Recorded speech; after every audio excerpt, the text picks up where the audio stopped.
გამოძიება დაიწყო, მაგრამ ტელეფონები არ გაჩერებულა. You got scammed, okay? No one is going to give you money. Listen, Shahid, I lied to you. ისინი ისევ მუშაობენ და ჩვენ ვიცით სად.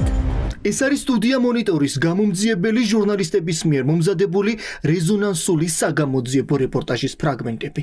ამ რეზონანსული რეპორტაჟის ანონსის გამოქვეყნებისთანავე მედია პლატფორმაზე ორკესტრირებული შეტევა განხორციელდა, რის შემდეგაც მეტამ სტუდია მონიტორის ოფიციალური Facebook გვერდი გააუქმა. თქვენ ისევ აგრძელებთ თაღლითურ კოლ-ცენტრში მუშაობას, მიუხედავად იმისა, რომ თქვენს წინააღმდეგ არის სისხლის სამართლის საქმე აღძრული და თქვენზე მიმდინარეობს გამოძიება და სასამართლო სხდომები.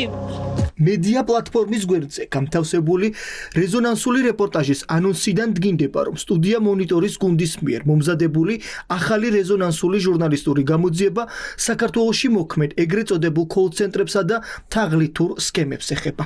როგორც რედაქციაში აცხადებენ, სწორედ ამ მამხილებელი მასალებისა და მისი ანონსის გავრცელებას მოჰყვა კოორდინირებული კიბერშეტევა და ხელოვნური დარეპორტირების კამპანია. ეს არის კიდევ მესამე შემოტევა.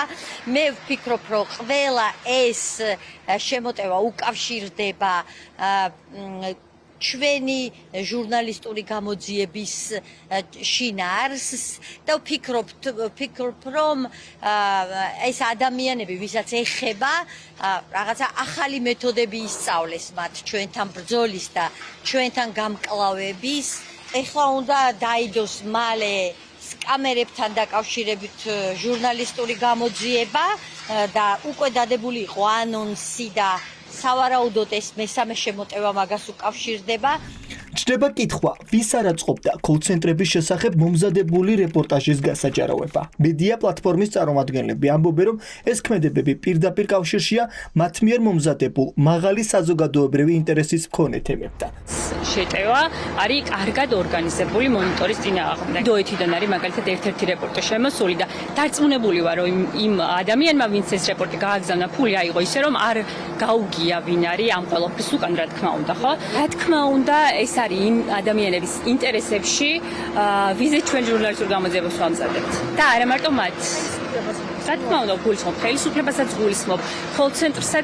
ერთი რაც შემიძლია ვთქვა არის ის, რომ ეს ჟურნალისტური გამოძიება ავლენს საგამოძიებო ორგანოების და ამ შემთხვევაში გენერალური პროკურატურის უმოქმედობას და უფრო დეტალს მაყურებელი იხილავს ჟურნალისტურ გამოძიებაში. მედიის საკითხებზე მომუშავე სპეციალისტები და ორგანიზაციები ამ ფაქტს დამოუკიდებელი მედიის წინააღმდეგ მიმართულ კოორდინირებულ კიბერშეტევად აფასებენ. მათი შეფასებით, ყალბი და ავტომატური საჩივრები, კრიტიკული პლატფორმების ბლოკირება მედიის თავისუფლების შეზღუდვის ახალ სახიფათო ტენდენციას წარმოადგენს. ბუნებრივია, როდესაც საქმე ეხება გავლენიან ჯგუფების ინტერესებს, ისინი ყველა ზომას მიმართავენ, რათა საზოგადოება არ იყოს ინფორმირებული კორუფციული ფაქტების შესახებ. ჯერ ჩვენ არა ვართ იმ ეტაპამდე მისული, როდესაც ხდება ინფორმაციის გაფილტრა, როდესაც სხვა ავტორიტარულ რეჟიმებში და ისევ დემოკრატიულ ინსტრუმენტებს იყენებენ ამ მიმართულებით. ცხადია, მიზანი არის სიმართლის დამალვა, მაგრამ ამ ინფორმაციას საზოგადოება მაინც მიიღებს და დარწმუნებული ვარ, რომ სტუდია მონიტორიც შეძლებს დაიბრუნოს ის გვერდი, რომელიც სხვადასხვა ზომებით, დროებით არის შეფერხებული. არ მგონია მთლად ბოლომდე შემთხვევითი იყოს, როდესაც ანონსდება ასეთი მსხვილი გამოძიება, როგორც არის კოლ-ცენტრები და რომლის მიმართ, როგორც ქვეყნის შიგნით, ასევე ქვეყნის გარეთ, მაღალი საზოგადოებრივი ინტერესია, შემთხვევით ხდებოდეს მსგავსი პრობლემის შექმნა. ასევე ვაკვირდებით, რომ ქართული ოცნების მხარდამჭერი მედია საშუალებები თუ ეგრეთ წოდებული ექსპერტები ეწევიან დისკრედიტაციულ კამპანიას სტუდია მონიტორის წინააღმდეგ. ჯერჯერობით უცნობია, როდის აღადგენს მეტად წაშლილ გვერდს, თუმცა ცხადია, რომ კრიტიკული მედიისთვის ეს ბრძოლის ახალი გამოწვევა. სტუდია მონიტორი ელოდება საერთაშორისო პლატფორმის ოფიციალურ პასუხს.